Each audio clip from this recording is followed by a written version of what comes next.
friends. Today I would like to read a beautiful story for you by a very famous Russian author whose name was Lev Tolstoy. Sometimes in English we call him Leo Tolstoy. And Tolstoy was a great writer in Russia, and he wrote lots and lots of stories.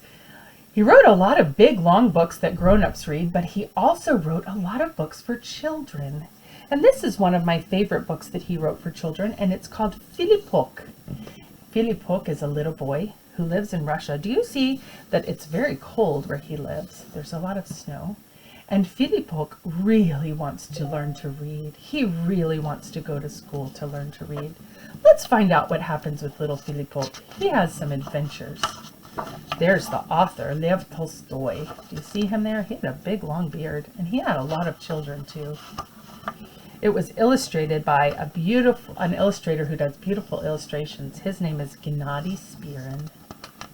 I have lots of beautiful books by Gennady Spirin. So here's Philipok and his mama. There once was a boy named Philipok. One morning, when his big brother Peter went to school, Philipok put on his hat and started to follow him. "Where are you off to, Philipok?" his mother asked. "Oh, to school, like Piotr." "No, Philipok, you can't go. You're still too young. You stay here with Grandma." And Mother went off to work. And Father had already left for his job in the forest. And so Grandma sat by the warm stove knitting, while little Philipok played. Look at what he's playing with.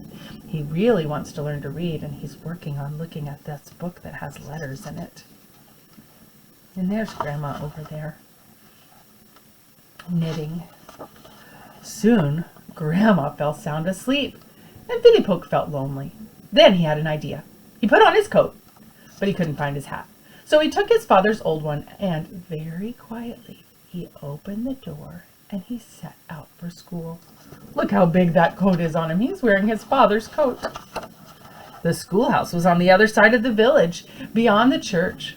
As Philipok walked down his own street, some friendly dogs followed him for a little way.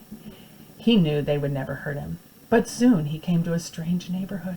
A big dog ran out and barked at him. Woof, woof! Then another one came, and it was growling. Grrr, grrr. Philipok screamed, "Ah!" and he started to run away, but the dogs ran right after him. Philipok's foot slipped, and he tripped and fell down. Uh-oh, poor Philipok, he fell in that cold snow. Look at those dogs. Just then an old man came along and chased the dogs away. "Where are you off to, young fellow?" he asked kindly, but Philipok didn't answer. He just pulled up the sides of his coat and ran as fast as his legs could carry him. When he finally reached the schoolhouse, there was nobody on the porch. Philipok could hear the voices of the children inside. He started to go in, but suddenly he was afraid. "What if the teacher is angry and makes me leave?" he thought. "I can't go back home because I'm scared of those dogs." Then a woman carrying pails of water walked by. "What are you doing out here?" she demanded. "You should be inside studying with everyone else. You get right in there this minute." So Philipok quickly ducked into the schoolhouse. See that pretty schoolhouse in the snow? It's very cold there. Inside the hall, he took off his hat. Then he opened the door to the classroom. The room was full of children, big and little, and they all seemed to be talking all at once. The teacher, wearing a red scarf, strode up and down between the rows of desks.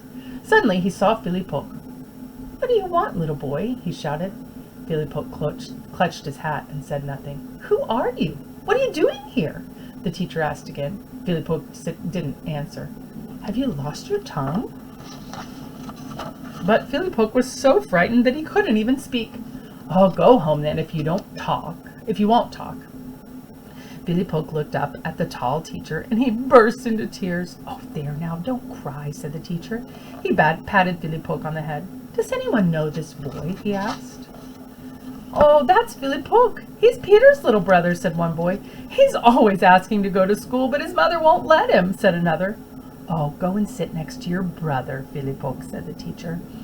"You can stay for today at least, but before you can come to school and learn to read," he added, "you will have to know the alphabet." "Oh, I know it already," cried Philipok.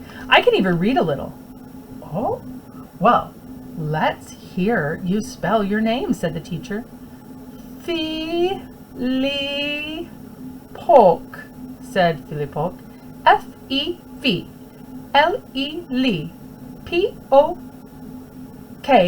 Pok. Everybody laughed. But the teacher said, good boy, who's been teaching you? Oh, Peter, my brother, answered Philipok.